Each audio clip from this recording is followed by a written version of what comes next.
ẹ̀yin mélòó lẹ rántí fọ́nrán yìí? Àwọn ọlọ́pàá pa ọ̀gbẹ́ni kan lánàá o nílùú Òṣogbo. Ẹ̀yin ọlọ́pàá lẹ̀ wa eléyìí burú jáì. Ẹ rí i pé mo jáde lánàá òde yìí tí mo sọ wípé àwọn ọlọ́pàá ti pa ọ̀gbẹ́ni kan o nílùú Òṣogbo. Irọ́ pátápátá ni o. Àwọn ọlọ́pàá kọ́ ni wọ́n pààyàn, àwọn Nigeria custom gangan ni wọ́n pààyàn. Ẹ rí i pé agbófinró ni àwọn méjèèjì, àmọ́ mo gbé síra wọn lánàá òde yìí ni. Ẹ̀yin èèyàn dákan dábọ̀ ẹ má bínú.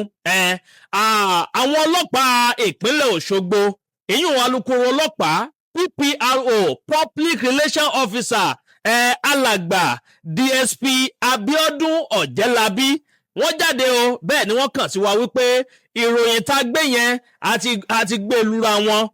Bẹ́ẹ̀ ni ẹ wò ó, ẹ̀kúnrẹ́rẹ́ ìròyìn yẹn bó ṣe jẹ́ gan pàtó ni mo mú wá fún yín.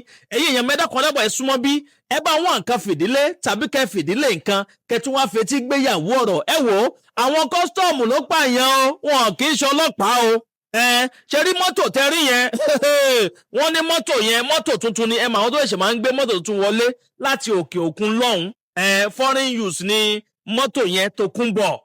Mọ́tò táwọn fàyàwọ́ máa ń gbé bọ orílẹ̀-èdè Nàìjíríà, wọ́n ní bọ́n ṣe tajú kán rí mọ́tò yẹn lọ́ọ̀kan.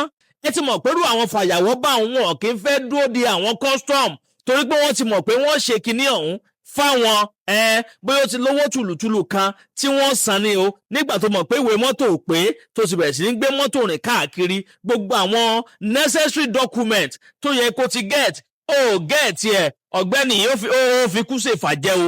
Bó tilẹ̀ jẹ́ pé ìwà tí àwọn custom yìí tí wọ́n hù lọ́jọ́ Sunday ó kù díẹ̀ káàtó.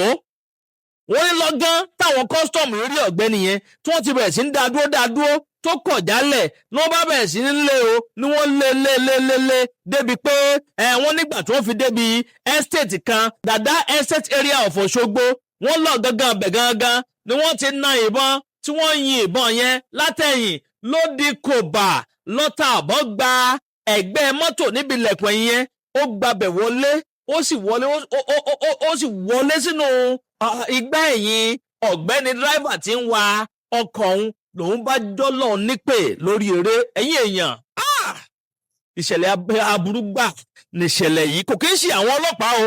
Bẹ́ẹ̀ ni ẹ bá mi comment, kẹ́ máa like, bẹ́ẹ̀ sì ni kẹ́ máa bá mi pín fọ́nrán yẹn káàkiri lógúnlógún lọ́gbọ̀nlọ́gbọ̀n. Ẹ wò ó, wọ́n ní sìnkú àwọn ọlọ́pàá ti ìpínlẹ̀ Ọ̀ṣun, wọ́n ní sìnkú wọn ti tẹ àwọn kọ́sítọ́ọ̀mù méjèèjì tí wọ́n yìnbọn pa ọ̀gbẹ́ni yìí o. Àwọn méjèèjì tí ń bẹ ní CP ọ́fíìsì o. Èyí ò Commissioner of Police ti ìpínlẹ̀ Ọ̀ṣun alàgbà Ibrahim Gota. Wọ́n ní wọ́n ti bẹ̀rẹ̀ ìwádìí ọ̀fíntótó lórí ọ̀rọ̀ yìí. Tọ́rọ̀ investigation ó ti ń lọ lọ́wọ́lọ́wọ́ báyìí lórí ọ̀rọ̀ yìí láti rí dájú pé kí lohun tí wọ́n rí lọ́bẹ̀ tí wọ́n fi waru ọwọ́. Wọ́n ní Kọ́láwọlé Sútì ọ̀kan nínú wọn ni, èkejì ẹ̀wẹ̀ ńkọ́ Danjuma Samuel. Àwọn méjèèjì yìí wọ́n ti fẹ́ fojú wo náà fi o, torí pé kí ni ìka tó bá ṣẹ̀ báyìí náà ni ọba máa ń gé. Ẹ jẹ́ agbóṣùbà káre fún àwọn ọlọ́pàá ìpínlẹ̀ Ọ̀ṣun fún iṣẹ́ ribiribi, iṣẹ́ takuntakun tí wọ́n ṣe láti rí dájú pé gbogbo àwọn tó ṣiṣẹ́ ńlá bíi báyìí, torí irú àwọn èèyàn burúkú báyìí ò gbúdọ̀ máa gbé láàrin àwọn custom.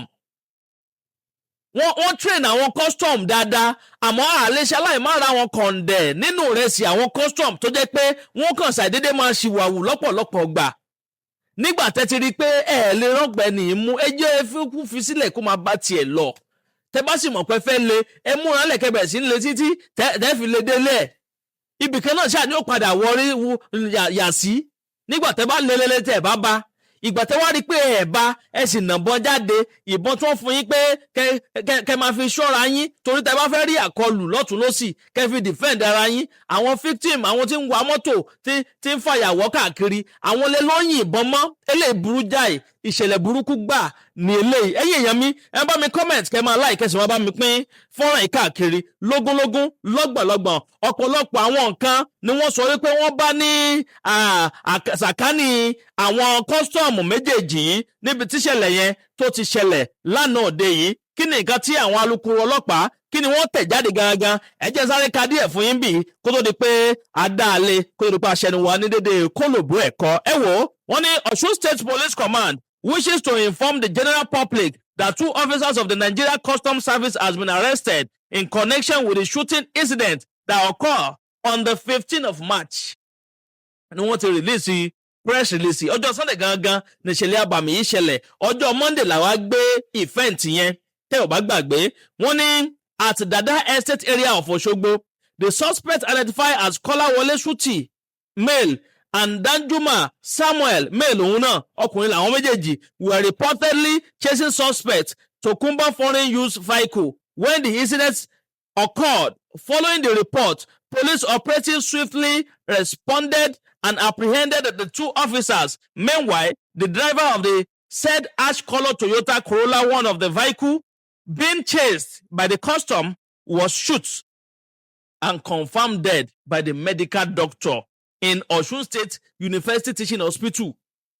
Lọ́gán tíṣẹ̀lẹ̀ yẹn ṣẹlẹ̀ ní wọ́n sáré rọ̀ ọ̀gbẹ́ni yẹn lọ sí Teaching Hospital tí ń bẹ nípínlẹ̀ Ọ̀ṣun àmọ́ wọ́n ní dókítà tí ń bẹ ń bẹ ti confam pé ó ti gbèkuru jẹ lọ́wọ́ ẹ̀gbọ́ra kó lọ́ọ́ bá Èdùmàrè kó bá a tẹ̀ sí afẹ́fẹ́ rẹ̀ kó lọ́ọ́ sì bá wa dẹlẹ̀ fún ẹ wo ọ̀rọ̀ ìgbẹ́nu tán ó lékenkà bẹ́ẹ̀ náà ló pakasọ wọ́n wá ní ọ̀pọ̀lọpọ̀ àwọn nǹkan ni wọ́n bá tí wọ́n recover. Items were recovered from the scene of incident. One Brita pistol with breech number 125024. Èkejì ẹ̀wẹ̀ ńkọ́ wọ́n ní 11 round of 9mm live ammunition. Ọ̀pọ̀lọpọ̀ àwọn ọta àbọn lónírúurú ni wọ́n bá nínú kinní yẹn. 11 làwọn ọta àbọn tó ń rí. One expanded shell of 9mm. One white Toyota Corolla with registration number AAA 400GQ. Lagos number ní ìmbẹ̀lára plate number yẹn. One ash Toyota Corolla with registration number GFQ 0982 Texas and suspected are currently in police custody. The Commissioner of Police Osun State Command CP Ibrahim Gota bó ṣe jẹ́ gan-an ni mo ti kà fún yín yẹn èèyàn mi bó lẹ ṣe rí sí ẹ jẹ́ darapọ̀ ní abala àríwúsí kẹ́ bá ń comment kẹ́ máa like bẹ́ẹ̀ sì ni ká bá mi pín fọ́nrán ìkáàkiri lógúnlógún lọ́gbọ̀nlọ́gbọ̀n. Àwọn ọlọ́pàá kọ́ ni wọ́n yìnbọn mọ́ ọ̀gbẹ́ni yẹn ní ọjọ́ ìsinmi lọ́jọ́ Sunday tó kọjá ìyún 15 of March 2026 kò kí ń ṣe àwọn ọlọ́pàá àwọn custom ní Nigeria custom. Àwọn méjèèjì tó ń jẹ́ ọ̀daràn yẹn wọ́n sì ń bẹ ní àgọ́ ọlọ́pàá lọ́wọ́lọ́wọ́ báyìí Osun State Police Command lọ́dọ̀ CP wọ́n ti tì wọ́n mọ́lé báyìí torí pé kíni wọ́n nílò láti fojú winá òfin torí ẹni tó bá pa ni lórílẹ̀‐èdè Nàìjíríà yìí Ọlọ́run nìkan ní òjò bọ́m̀bẹ́ o ẹ wo ní ìjọba ìlọrẹ lè ti mọ̀ mú wa fún yín sáàyè bó bá tún ṣe ń lọ lórí ọ̀rọ̀ yìí gbogbo ẹ̀ pátápátá náà lẹ́ẹ̀ láǹfààní láti máa gbọ́ lórí ìkànnì Àdàbà tẹlifíṣàn ẹ̀ ń tẹ̀ tí ì fọ́lọ̀ wa àbí tẹ̀ ń ṣe alábàápàdé ìkànnì fúngbà àkọ́kọ́ ẹ bá ń tẹ follow button tàbí subscribe button tí ń bẹ nísàlẹ̀ fọ́nrán yìí aago kélébé kan náà bẹ́ẹ̀ notification bell ni wọ́n ń pè òun gangan ní ó máa ta yín lólobó nígbà ògbàkúùgbà tàbá ti ń ju fọ́nrán sórí ìlà yìí ẹ ṣeun tẹ̀ ń gbọ́ wa ẹ kú kalẹ̀. agbe ní gbére pàdé olókun àdùkò ní gbére pàdé ọlọ́sà òdìdẹrẹ́ ní gbére pàdé wọn lóde ìwò fún ìwọ ọmọkùnrin tí nǹkan rẹ̀ ò ṣe déédéé ìwọ ọmọkùnrin tí ṣàyàwó rẹ̀ ó ṣẹ̀ṣẹ̀ mọ gbọ́ jìgìjìgì lára lójú lọ mú kára rẹ̀ ó tó le ìwọ ọmọkùnrin tó ń retí ọmọ bíbí